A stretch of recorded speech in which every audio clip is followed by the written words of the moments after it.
ബംഗാളിലും ത്രിപുരയിലും സംഭവിച്ചത് CPM-ന് കേരളത്തിലും ആവർത്തിക്കാൻ പോവുകയാണ്. അപ്പോൾ ഇടതുപക്ഷത്തിന് മുന്നിൽ ഇനി ഒരൊറ്റ പരീക്ഷണം മാത്രമേ ബാക്കിയുള്ളൂ. അവസാനം മുഖ്യമന്ത്രിയെ മാറ്റുക. ആദ്യം CPI-യുടെ ഭാഗത്തു നിന്നും ഉയർന്ന ആവശ്യം ഇപ്പോൾ CPM-ൽ നിന്ന് തന്നെ ഉയർന്നു വന്നിരിക്കുന്നു. ഇത് പിണറായി വിജയന് ഏറ്റ ഒരു ഇരുട്ടടി തന്നെയാണ്. തനിക്ക് തിരുവായ്ക്കെതിർവായില്ല എന്നുള്ള തരത്തിൽ കേരളത്തിൽ ഭരണം നടത്തുകയും CPM-നെ ഭരിക്കുകയും ചെയ്തിരുന്ന പിണറായി വിജയന് നേരെയാണ് വിരൽ ചൂണ്ടിയിരിക്കുന്നത്. CPM സംസ്ഥാന സമിതിയിൽ പിണറായി സർക്കാരിനെതിരെ അതിരൂക്ഷ വിമർശനമാണ് ഇപ്പോൾ ഉണ്ടായിക്കൊണ്ടിരിക്കുന്നത്. ലോക്സഭാ തിരഞ്ഞെടുപ്പിൽ CPM-ഉം LDF-ഉം തോറ്റു തൊപ്പിയിട്ടത് എവിടെയും അന്വേഷിക്കാൻ പോകണ്ടെന്നും അത് പിണറായിയുടെ തോന്നിയാസം കൊണ്ടുള്ള ഭരണവിരുദ്ധ വികാരമാണ് തിരിച്ചടിയായതുമെന്നാണ് നേതാക്കൾ തുറന്നടിച്ചത്. മുഖ്യമന്ത്രി പിണറായി വിജയന്റെ ശൈലിക്കെതിരെയാണ് ശക്തമായ വിമർശനമുണ്ടായത്. അതോടൊപ്പം തന്നെ മുഖ്യമന്ത്രിയും മകളും കാട്ടിക്കൂട്ടുന്ന തട്ടിപ്പ് പരിപാടികളെല്ലാം ചർച്ചയാവുകയും അവസാനം മുഖ്യമന്ത്രിയുടെ നേർക്ക് തന്നെ വിരലുകളെല്ലാം ചൂണ്ടുകയും ചെയ്യുന്ന ഒരവസ്ഥയിലേക്ക് കേരളത്തിലെ CPM എത്തി നിൽക്കുന്നു. CPM-ന്റെ സംസ്ഥാന സെക്രട്ടറി സംസ്ഥാന കമ്മിറ്റിയിൽ അവതരിപ്പിച്ച റിപ്പോർട്ടിലാണ് ഇക്കാര്യങ്ങളൊക്കെ ഉള്ളത്. ഭരണവിരുദ്ധ വികാരമല്ല തോൽവിക്ക് കാരണമെന്ന് തിരഞ്ഞെടുപ്പ് പരാജയത്തിന് പിന്നാലെ മുഖ്യമന്ത്രി പിണറായി വിജയൻ പറഞ്ഞത് നമ്മൾ കേട്ടതാണ്.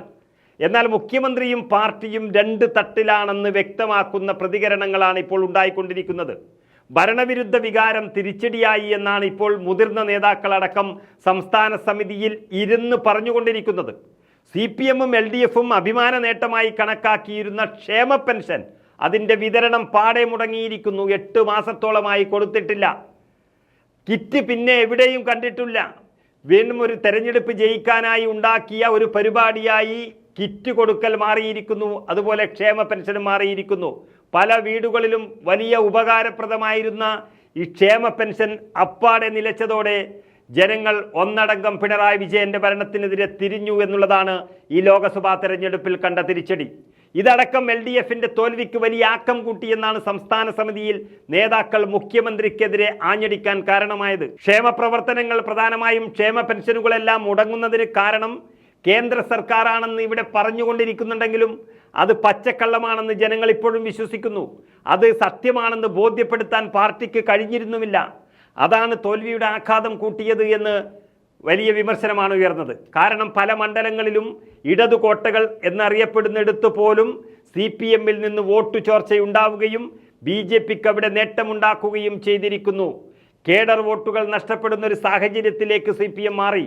ഇതിനെ ഗൗരവത്തോടെ കാണാതെ വീണ്ടും പിണറായി വിജയന് താരാട്ടുപാടി നടക്കാൻ പോയാൽ CPM എന്ന പാർട്ടി തന്നെ അപ്രത്യക്ഷമാകുമെന്നാണ് പലരും കരുതുന്നത്.